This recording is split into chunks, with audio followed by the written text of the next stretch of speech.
Hey guys, so this is Joe Jaguar. Who are you? Angeles. And okay, today's video, she's going to be doing another astro video with me. Yeah. Now, if you guys seen on the channel, I've done a review of this guy. This is an 8-inch SCT on a manual LX. It's like an LX70, but it's like an EQ5 CG5.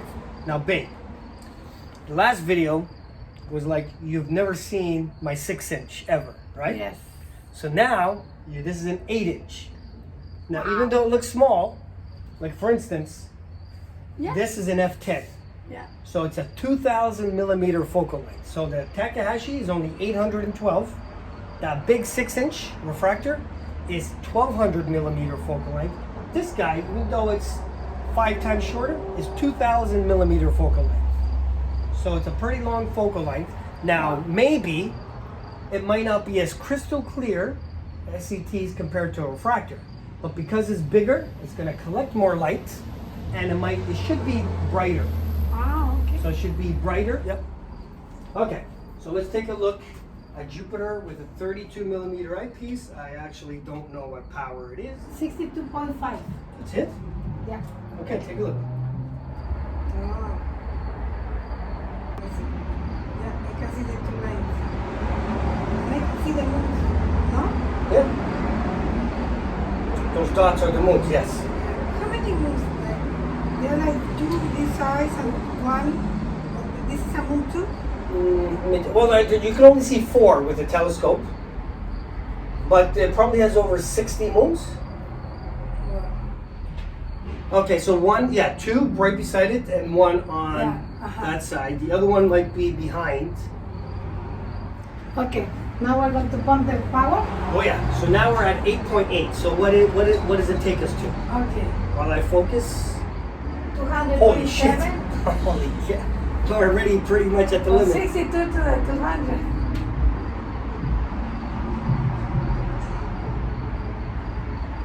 Yeah, but it looks good though. Yeah? Walk the light with your... Look how big that sucker is.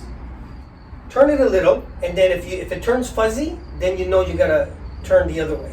You understand? So sometimes I unfocus, so it's becoming fuzzy, then slowly go the other way till you think it's clear.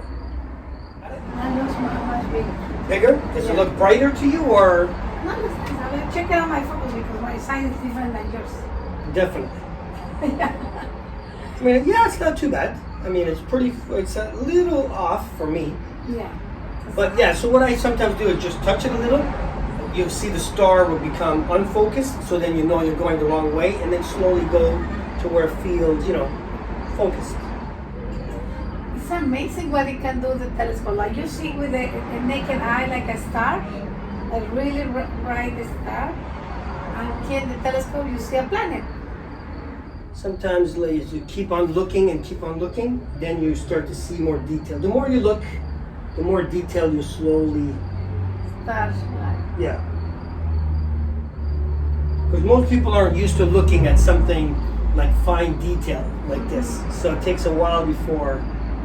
You can appreciate? Yeah, till you start to see 4 bands, 6 bands, the great red spot. Yeah. I can see just 2. You can see already 4? I can see they're kind of like beside each other. 2 up here and then 2 down here. And I think at the top band over here it looks like a little black spot. That's the great red spot. But it takes a long time to get used to it. That's why sometimes you're just supposed to let it, don't touch it, just look, and just keep on looking, and sometimes the atmosphere calms down too a little. Okay, if you want to take another look. I think that's pretty much about as high as what we can go. I don't know if we can go any higher. No, because we're getting close now. I can see just 2 moons. The other one I cannot see it anymore. Right, because we're kind of close now. Now guys, just about 10 minutes ago, we were kind of looking up and we saw a bright streak of a meteorite or a meteor shoot across the sky. It was coming from the north and going towards Jupiter and Saturn, and it was bright. And let me tell you, in a white zone like Toronto, we saw it. I mean, it's just a half a second, boom, and it's gone, and then it burned up. Yeah, it was very nice, very impressive. Actually, it was like a, but it was like a just like shoot. Yeah. And then it went dark.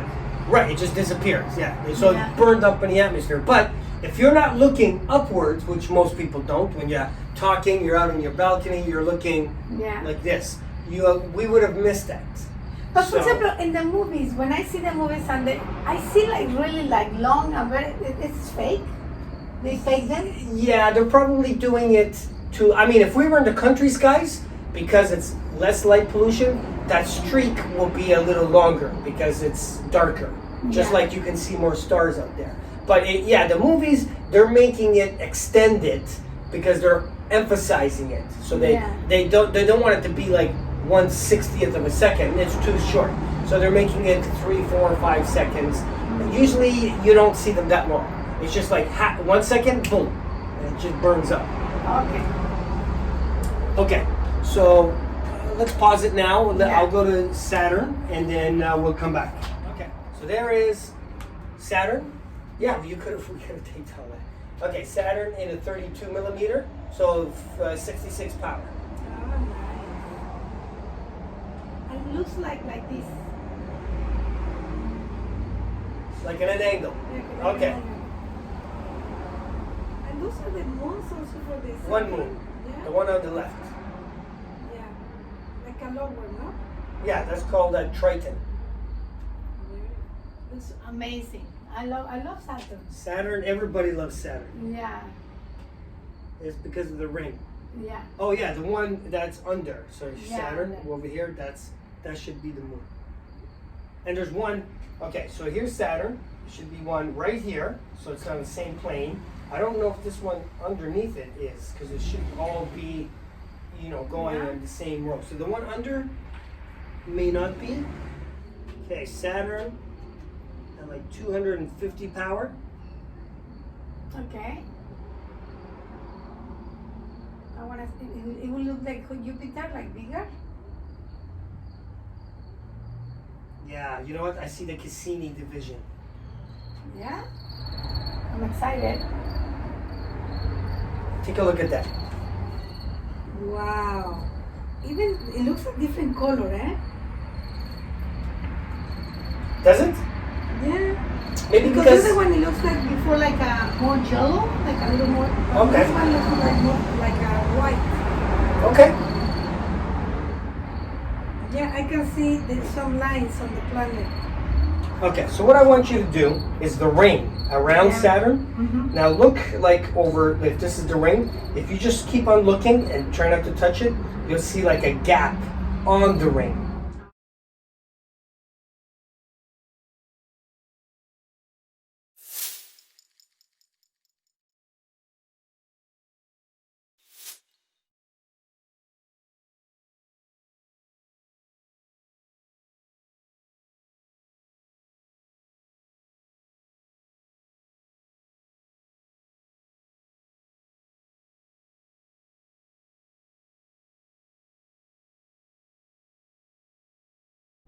Because the ring is not a solid ring around Saturn, it actually has a couple gaps. So this power, we should see it if it's clear. So if you just keep on looking and looking, and when it steadies up, you might just see a little break, like a gap in that ring. Okay. Yeah, I see it. I don't know if it will be like a reflection shade, shadow, or is the separation that I see it.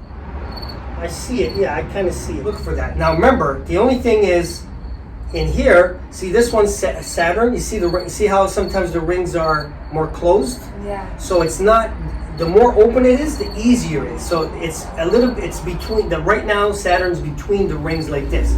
So it's not as open, so it's a little harder to see. Okay, we moved the telescope because I was kind of vibrating and shaking. Yeah, but I see it. A little bit, Yeah, a little bit. Just I think on the corner or the bend. So right now we're using meade, Okay. ultra wide angle. This one's a 6.7 millimeter. How much power are we at? We were in 200 something. Yeah, I know. Now it's 2000 and divided by what, how much? 6.7. 6.7. Wow, 300. Yeah. And I can see more clear. The Cassini division? Yeah, the Cassini division. The 8-inch SCT is one of the most used telescopes in the world. This one? Yeah. Just because you're getting an 8-inch size, small package, small weight. It's not as crystal clear as a refractor, but look how big that 6 inches. So Yeah. portability, you're getting a nice general telescope in a small package. Very nice. Before you used to see like very tiny. But this one is big. We're also at 300 power. Yeah. Okay, so that's it for today, I think. Yeah.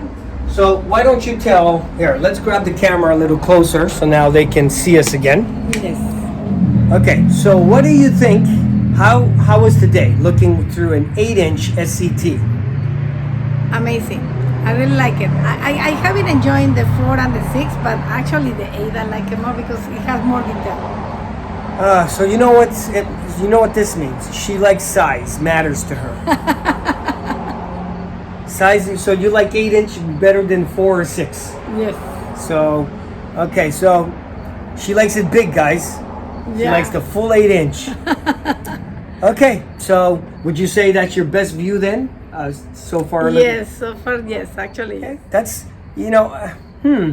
that's, a little bit surprising. Well, see, the thing is, when we did the video of the 4 and the 6-inch, we didn't push it to 300 power. No? No, I think we went to 250. But you see, because they didn't, if we were pushing too much, it was like, no. Well, that's the thing too. Whenever you compare, that night could have been a little bit more hazy, could have been a little bit more windy on the atmosphere, so which means it's hard to compare. That's why when you do a comparison, you have to do the same telescopes, the same eyepieces, the same night.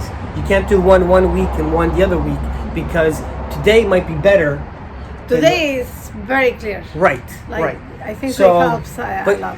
But usually most people would say, oh, the refractor is sharper, but because it's smaller, it's not as bright. It's a little dimmer.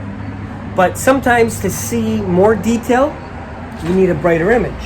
You know, Yeah. so it's kind of tricky like that, where the SCT is not supposed to be as sharp, but because it brings in more light, because it's thicker, the brighter it is, the more detail, well, the bigger detail you see. So, maybe that's why it's the number one size selling. I mean, Meade makes one, Celestron makes one, but it's not the company, it's just the size. They say, most people, when you're serious about it, the 8-inch is the perfect size. It's not too big, it's not too small, it's not too heavy, it's not too light. It's just perfect. So the 8-inch is that perfect size for astronomy. And that's why also in the 80s and 90s, it was the number one selling of astrophotography too. Because it also has the most adapters, the most pieces that you could use for that. So these days, most people go for an apochromatic refractor, but that's a different story. But yes, the 8-inch SCT is a very good scope. I guess if you're looking at fine detail, maybe the refractor, you can see the finer detail, but of course, with the bigger scope, you see more overall detail. Does that make sense? Yeah. So there we go. She's looking at my 8-inch first time, right? I like it. So there's only one more she has not seen, and it's big. It's a 12-inch SCT. Yes. I got that one at work. However, guys, I don't think she can handle a 12-inch. It's big. It's heavy. It's not as light as that. I want to see it. It's, I don't know, babe. It's like two people telescope. You'll see the difference between, well, remember when you said, wow, that 4-inch compared to the 6-inch is big difference? So when you see now an 8-inch